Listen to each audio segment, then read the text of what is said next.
Chers internautes, bonjour. Merci de nous rejoindre pour cette 5e édition de la 4e saison d'Informatique News Hebdo, votre hebdomadaire dédié à l'actualité de l'informatique et des télécoms. Et comme chaque semaine, pour passer en revue cette actualité, je suis en compagnie de notre rédacteur en chef, Guy Hervier. Bonjour Guy. Bonjour Jean-François.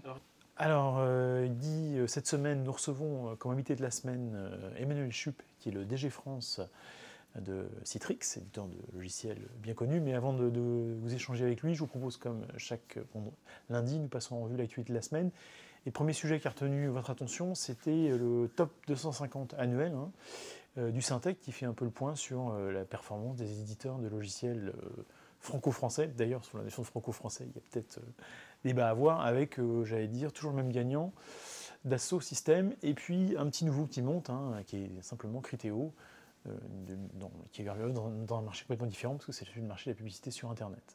Effectivement, donc on ne va pas dire que c'est le marronnier, puisque c'est la 7e édition du top 250, mais enfin, c'est toujours début octobre que le Syntec nous sort son classement donc comme vous l'avez bien dit, des éditeurs français de logiciels. C'est-à-dire que dedans, il n'y a pas Microsoft, il n'y a pas SAP, il n'y a pas Oracle et compagnie, qui sont évidemment les poids lourds du logiciel en France.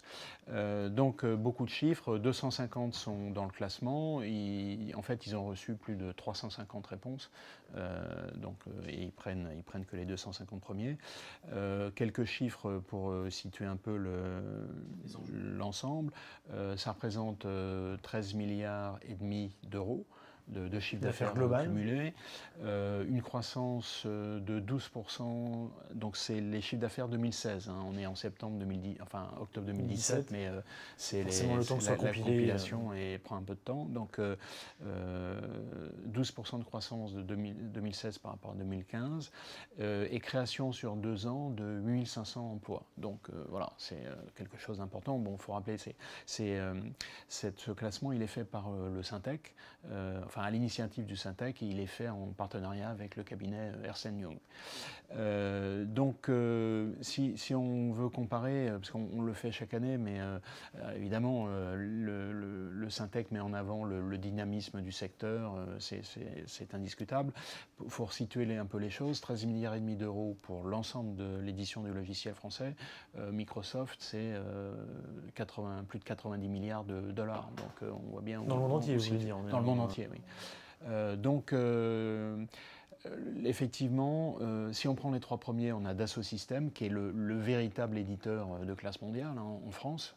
Il y a le deuxième, c'est Criteo, comme vous avez dit, c'est un éditeur de logiciels, mais finalement qui est dans un marché qui n'a pas grand-chose à voir avec, en tout cas, qui n'est pas un marché avec l'IT en général, parce qu'on est sur le marché publicitaire, du reciblage publicitaire.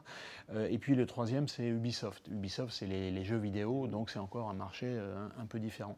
Et ces trois-là, ils représentent quand même 45% de l'ensemble du chiffre d'affaires. Ce qui fait que finalement, tous les chiffres sur l'ensemble devraient être faits avec ces trois-là ou sans ces trois-là, parce que ces trois-là ont un impact qui est absolument considérable. L'élément important, je dirais que les 2 éléments importants que soulignait le Syntec à l'occasion de ce classement, c'est que, le premier, c'est qu'ils ont toujours des difficultés à recruter des talents, comme on dit aujourd'hui. Problème de recrutement. De recrutement, ça c'est clair. On ne fera pas allusion à la saillie verbale de notre président de la semaine dernière. Donc ça c'est le premier point. Et le deuxième point, c'est la difficulté toujours assez importante de trouver des sources de financement. Et donc là, c'est une difficulté récurrente qui n'est pas franchement nouvelle. Un autre élément qu'il faut aussi, dont on peut parler, c'est que le SaaS, qu'on mentionne absolument régulièrement. Quasiment toutes les semaines. Ça représente à peu près 30% du chiffre d'affaires. Alors évidemment, pour des entreprises comme Criteo, le SaaS, on ne voit pas très bien ce que ça veut dire. Mais bon, globalement, ça représente un peu plus de 30% du chiffre d'affaires. Et pour les sociétés qui ont de moins de 8 ans, c'est presque 45%. Donc c'est assez logique, si je puis dire. C'est-à-dire que les sociétés plus récentes, elles vont pas se lancer dans du logiciel on-premise, comme on dit. Donc c'est assez cohérent. Donc je dirais qu'une assez bonne cuvée. Bon, il y aurait beaucoup de choses à dire, mais enfin, en tout cas, sont les principaux éléments de ce classement. Très bien. Alors, ça va dire au-delà de la semaine, hein, mais on voit au travers de deux grands événements, c'est l'intelligence artificielle qui émerge, j'allais dire, comme sujet phare. Parce que la semaine dernière, on avait Microsoft Experience à Paris, Porte-Maillot, et puis Open World chez Oracle, où là, j'allais dire, IA était dans tous les esprits, dans toutes les conférences. Alors, effectivement, l'intelligence artificielle, c'est le nouveau buzzword, comme on dit en bon français, que tous les fournisseurs reprennent, je dirais, régulièrement, sans même savoir si on a vraiment de l'intelligence artificielle à proprement parler. Mais enfin, bon, en tout cas, c'est la réalité.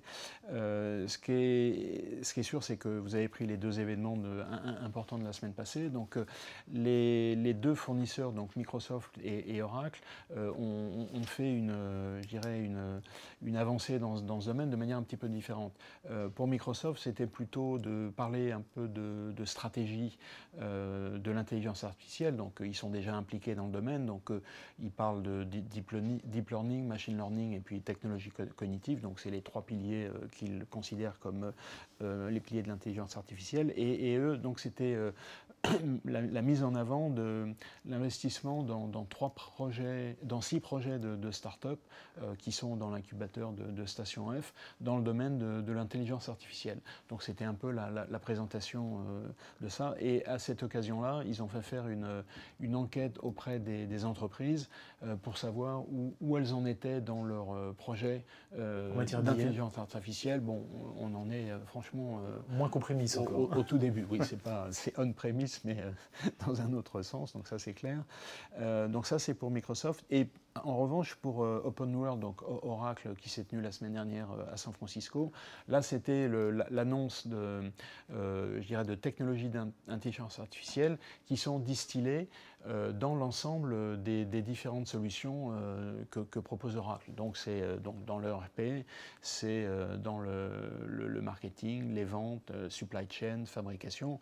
Donc là c'est vraiment de la distillation de ces technologies dans l'offre de produits, voilà, et qui permet, quand c'est du marketing, de récupérer des données plus pertinentes, de faire des campagnes qui soient plus efficaces et de mettre un peu d'automatisation dans tout ça, puisque c'est aussi un des intérêts de l'intelligence artificielle, c'est d'accompagner l'humain pour faire des choses plus efficaces, pas nécessairement de le remplacer, mais aussi de permettre une certaine automatisation. Donc on voit bien que c'est un thème qui devient central et qui a été mis en avant par ces deux fournisseurs sur des plans un petit peu différents.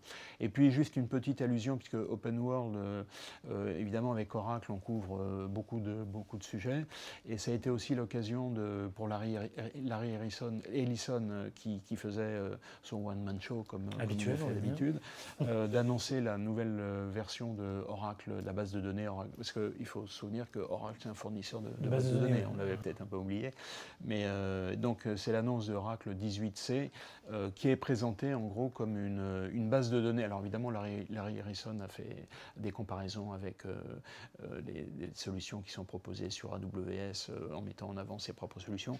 Et donc là, le maître mot pour la base de données, c'est l'autonomie. C'est-à-dire qu'en gros, c'est une base de données qui fonctionne toute seule. Bon, elle fait ses tables toute seule. Voilà. Donc, donc, autre point mis en avant, c'est un taux de fonctionnement qui est absolument imbattable, puisqu'on est à 30 minutes de temps d'interruption sur une année, maintenance comprise. Donc ça veut dire qu'en gros, ça ne s'arrête jamais. Donc, voilà. Ce qui, effectivement, pour un certain nombre de clients, peut avoir quand même un intérêt. Bien entendu, mais après, il faut vérifier sur place. Si nos lecteurs veulent réagir, qui sont utilisateurs de base de données d'Oracle, qui n'hésitent pas, les commentaires sont là pour ça. Alors on change de sujet, Guy, on parle toujours de logiciels, on parle d'un marché qui a celui des systèmes convergés, avec une étude d'IDC qui fait un peu le point sur les forces en présence et puis la dynamique de marché, avec un résultat, j'allais dire, qui n'est pas si étonnant que ça, hein. C'est dans ce univers système convergé, l'hyperconvergence, c'est là où c'est la croissance. Voilà, alors effectivement, c'est les chiffres de vente du deuxième trimestre.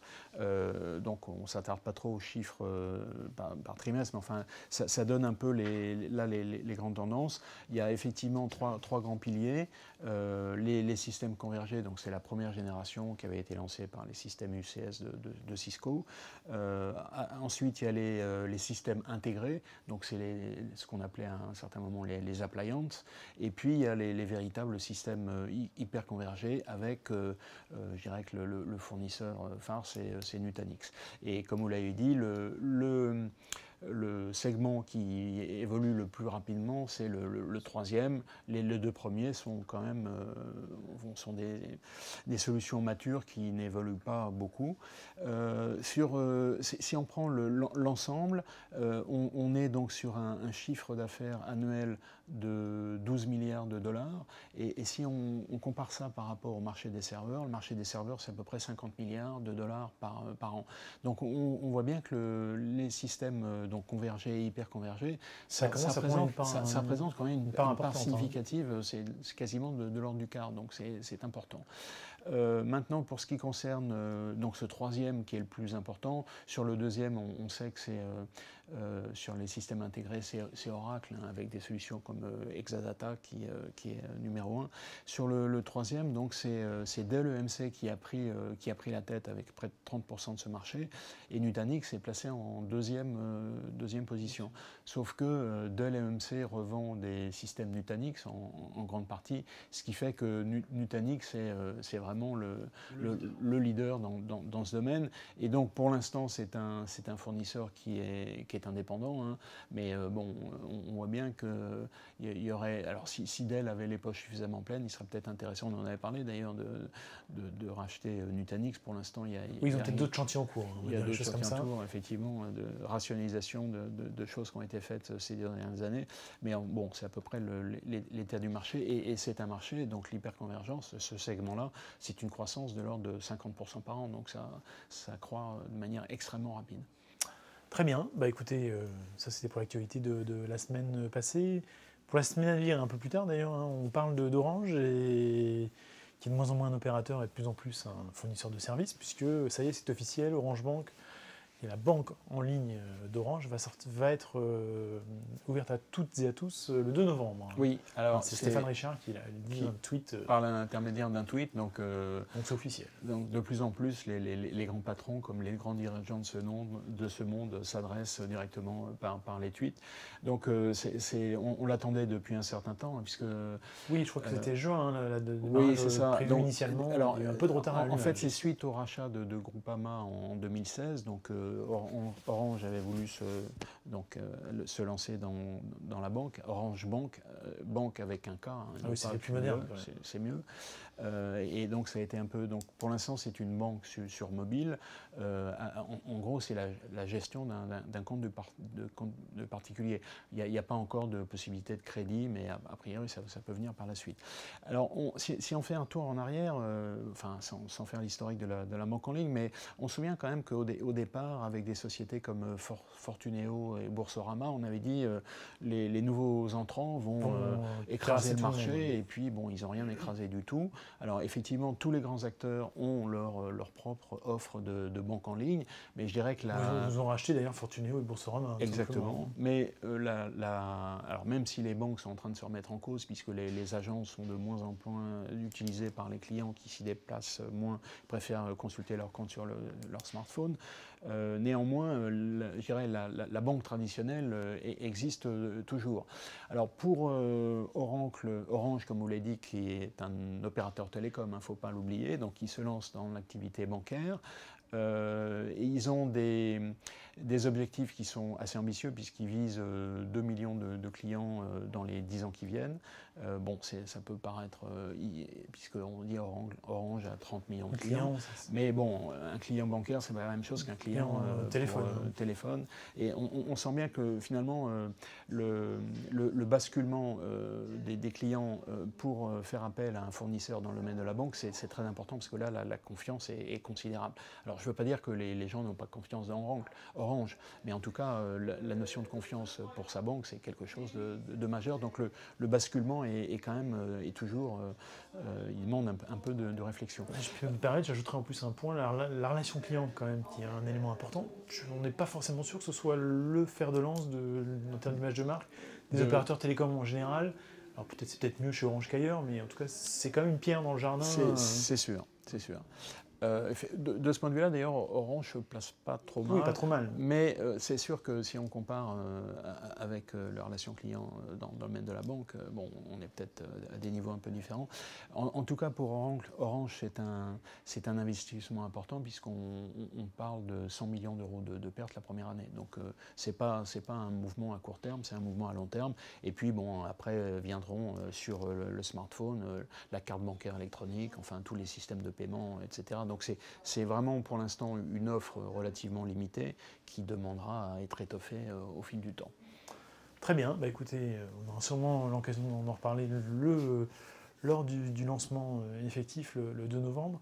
En attendant, on conclut par notre traditionnel coup de cœur, coup de gueule, et là on parle des SAP à l'occasion de l'USF, qui on le rappelle, hein, la convention USF qui est la convention des utilisateurs des systèmes SAP, qui sont francophones, pardon, F de USF justement, utilisateurs qui sont effectivement une relation qu'on va qualifier d'un peu tendue peut-être avec leur fournisseur, j'ose pas dire préféré là pour le coup, en tout cas principal. Effectivement, c'est la convention USF qui s'est tenue la semaine dernière à Lille et donc qui a fait écho, donc c'est ce qu'on appelle les audits de licence et il y a un certain nombre d'utilisateurs qui ont fait part de remontées sur le comportement de SAP qu'ils ont jugé tout à fait inacceptable. Pas moins. Voilà, et qui engageait des relations un peu conflictuelles entre les utilisateurs et leur éditeur. Donc on en avait déjà parlé hein, des problèmes, à la fois d'ailleurs pour les remettre à niveau entre SAP et Oracle, il y avait eu déjà des problèmes. Donc là c'est une relation entre un fournisseur, un éditeur qui est quand même assez, je dirais une approche assez musclée vis-à-vis de ses utilisateurs, qui considèrent peut-être parfois un peu plus comme des vaches à lait que comme autre chose, et donc qui veut les faire en gros passer à la caisse. Donc bon, l'USF remonte ces informations, on verra ce que ça donnera. La réaction des SAP dans les semaines ou les jours à venir. Très bien, bah écoutez, je vous propose qu'on conclue là-dessus, Guy, et puis je vous propose maintenant d'échanger avec notre invité Emmanuel Schupp, qui est le patron DG France de Citrix, pour faire le point sur l'actualité de la société et les produits qui seront présentés prochainement, parce que je crois qu'il y a un événement Citrix courant octobre.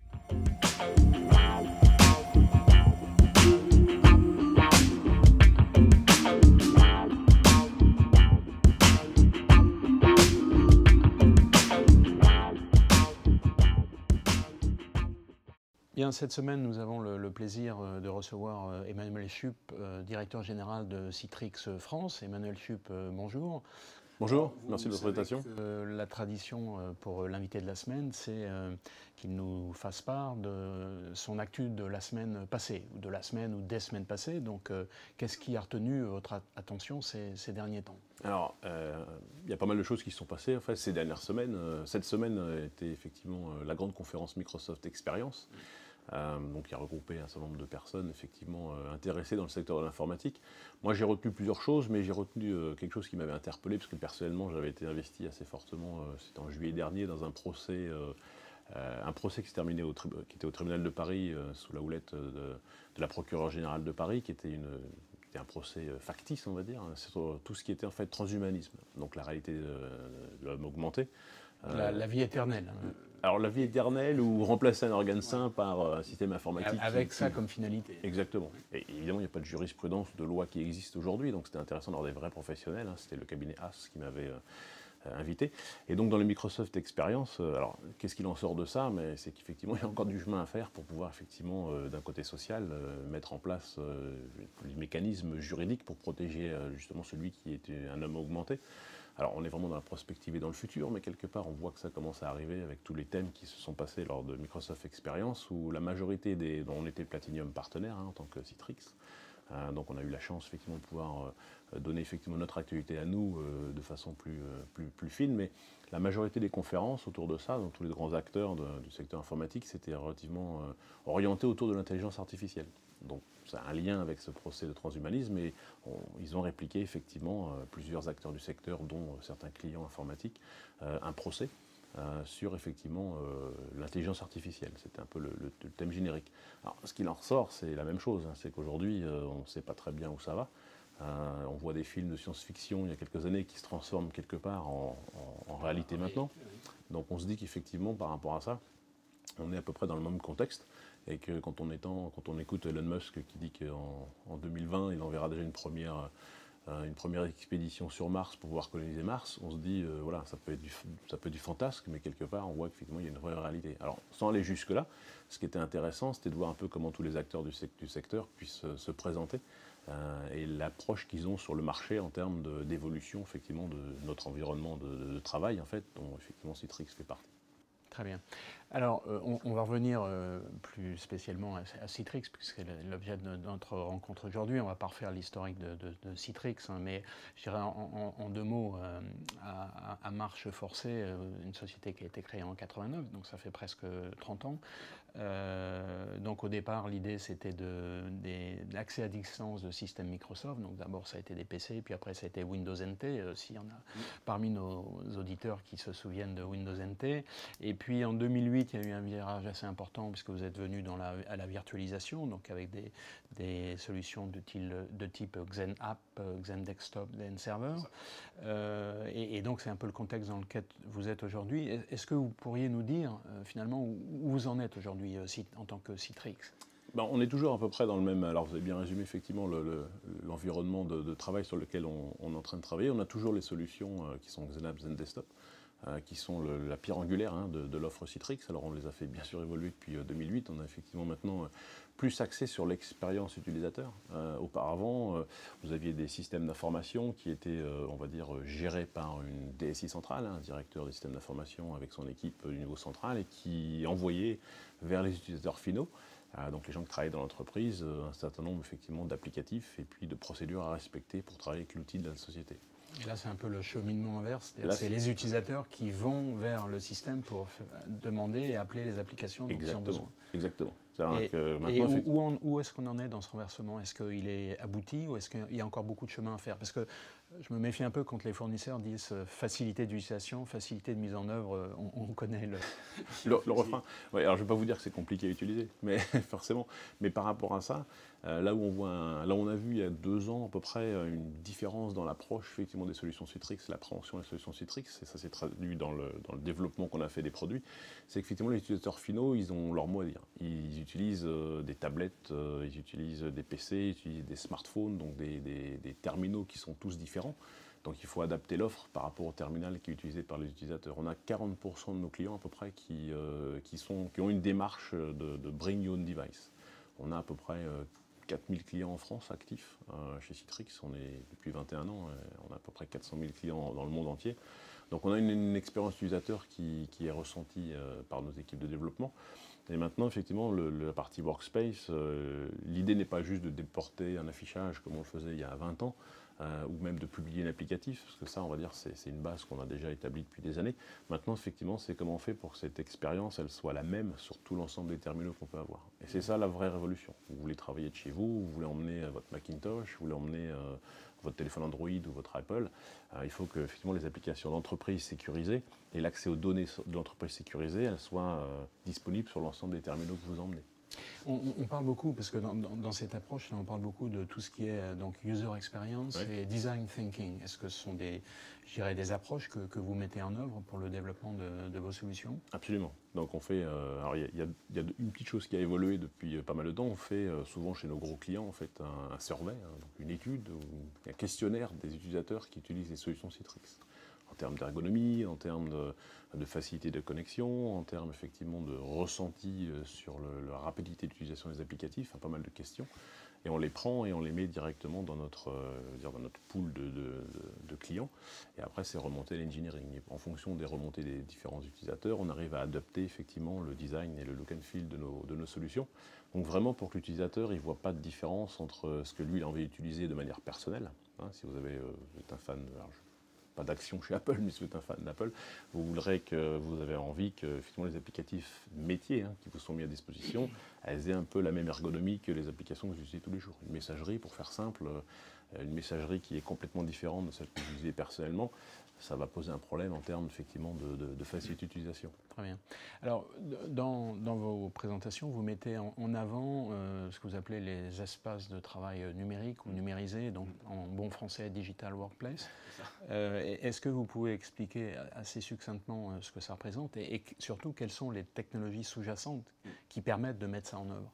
Alors, Digital Workspace, c'est une façon de repenser un peu l'espace de travail. Alors, il y a des gens qui repensent l'espace de travail au niveau ergonomie des bureaux, ergonomie effectivement de l'endroit. Bon, on va dire on travaille avec ces gens-là aussi parce qu'il faut qu'on s'aligne, mais l'environnement Citrix, il a la même démarche de repenser le mobilier, de repenser la façon dans laquelle effectivement les gens communiquent ensemble, puisque les open space, ça a été effectivement un changement drastique ces 4 dernières années.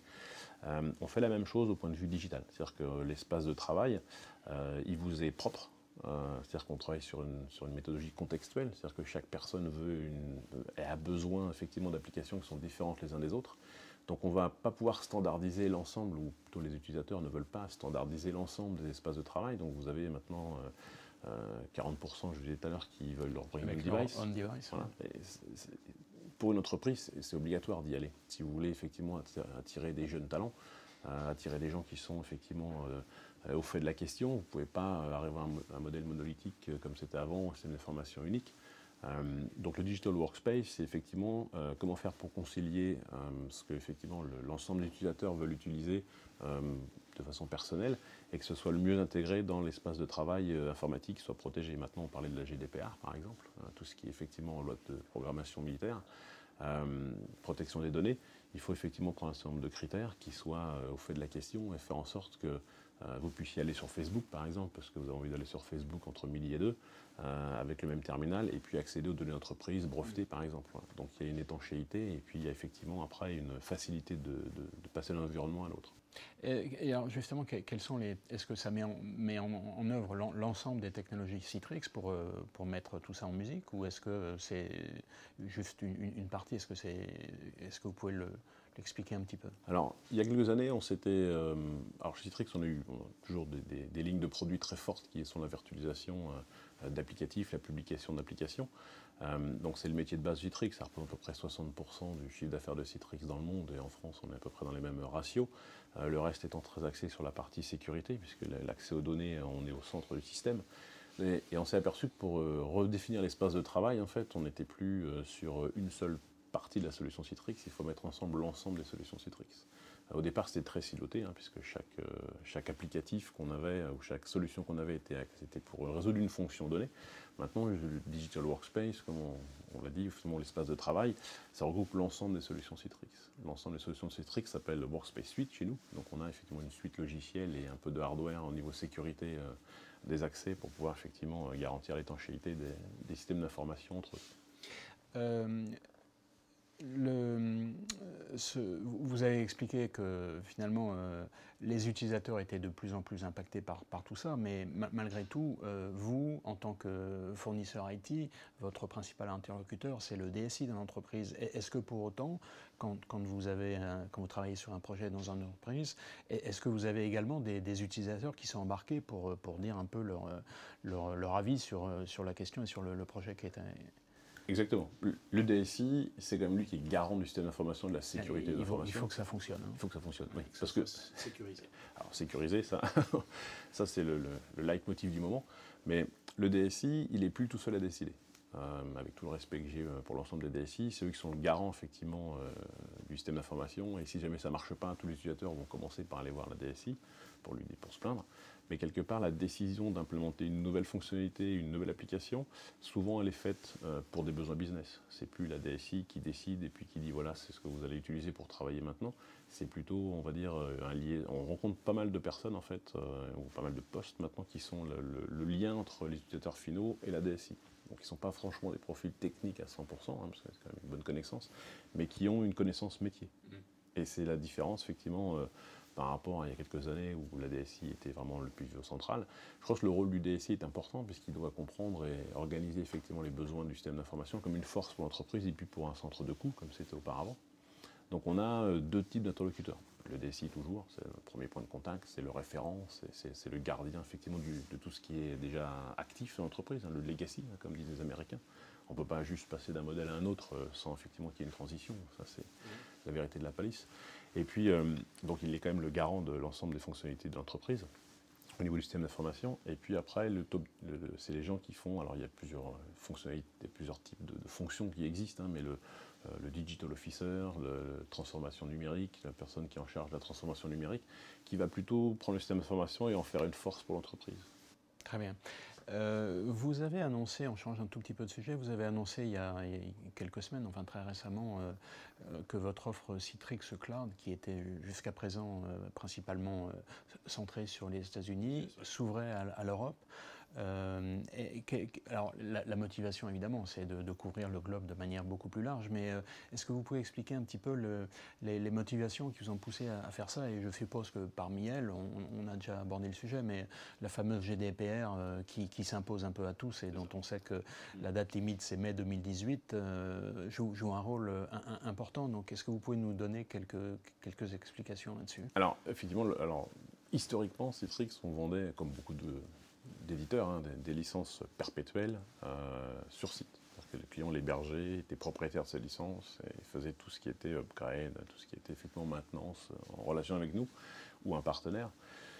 Depuis quelques temps, on voit un changement de paradigme où on a l'ensemble de nos clients qui ont la réflexion, quand je dis l'ensemble, c'est 80%, nos clients qui ont la réflexion du cloud. Peut-être parce qu'effectivement, il y a un gros marketing qui est fait par les gros fournisseurs de cloud. Je n'ai pas d'action particulière sur certains, mais quand on voit des Amazon ou des Microsoft qui ouvrent leur data center en France, effectivement, ça interpelle pas mal de nos clients. Donc par rapport à ça, ils retournent vers nous. Donc nous, on a une double offre. On a une offre traditionnelle, on va dire. Je peux appeler ça traditionnelle, c'est-à-dire des licences perpétuelles que vous opérez quand vous êtes client et vous utilisez les technologies habituelles ou les canaux de distribution habituels de Citrix. Et puis vous avez des clients qui n'ont pas forcément l'intention d'avoir des investissements lourds humains ou de compétences qui sont difficiles à trouver dans tous les secteurs de l'informatique. À poste et à demeure, donc ils préfèrent effectivement après l'outsourcer, donc ça existait déjà, et de plus en plus aller vers un cloud public qui leur offre de la flexibilité. Et typiquement, on s'est effectivement posé la question, c'est que notre offre de Workspace Suite, on l'a mise dans la façon cloud, très américanisée au départ, puisque tout l'ensemble de notre... Alors nous, on n'héberge pas d'applicatif, on n'héberge pas l'applicatif des clients, on héberge que ce qu'on appelle le control plane, en fait, que la partie... L'accès à l'applicatif. C'est ça, l'accès à l'applicatif ou l'accès à l'applicatif Citrix, c'est dans notre cloud à nous, le reste étant chez les clients. Et on pouvait déjà, effectivement, avec on a un produit qui s'appelle ShareFile, qui est un produit effectivement de file sharing et surtout de workload, de gestion des workloads et d'accès aux données sécurisées. On peut localiser la data physiquement où on veut. C'est-à-dire que vous êtes un client français, par exemple, vous pouvez décider de passer chez Citrix dans le cloud. Alors au départ, il était aux États-Unis, donc il y a quelques petits problèmes de discussion avec certains clients sur l'intégrité du control plane s'il est aux États-Unis. Donc ils voulaient effectivement, pour des lois GDPR, en fait, pouvoir être en mesure de prouver qu'ils contrôlaient l'ensemble des données ou des données personnelles. On avait fait une étude il y a peu de temps sur la GDPR. Il y a à peu près 50% des clients, c'est un panel de 1000 clients qu'on a testé effectivement chez Citrix, donc on a fait une étude particulière. Il y a 50% des clients qui disent qu'ils gardent les données personnelles de leurs clients plus de 3 ans. Vous savez que pour un GDPR, c'est totalement impossible de faire ça. Il faut pouvoir effectivement après bénéficier savoir exactement combien de temps vous le gardez et puis détruire les données qui ne sont pas essentielles en fait. Donc pour ça nécessite d'avoir les données localisées près de chez soi et puis d'être en contrôle sur l'ensemble de la chaîne. Et alors, donc en Europe, vous avez des data centers dans les principaux pays ou comment ça fonctionne? Alors on a des data centers dans les principaux pays. Alors on fait deux choses en fait. On les héberge aussi, on héberge nos control planes chez des grands fournisseurs de cloud, Amazon, Azure. On n'a pas les citer. J'étais un peu plus vite que vous. Et puis effectivement après on a des data centers Citrix propres hébergés chez des hébergeurs traditionnels sur lesquels on contrôle l'ensemble.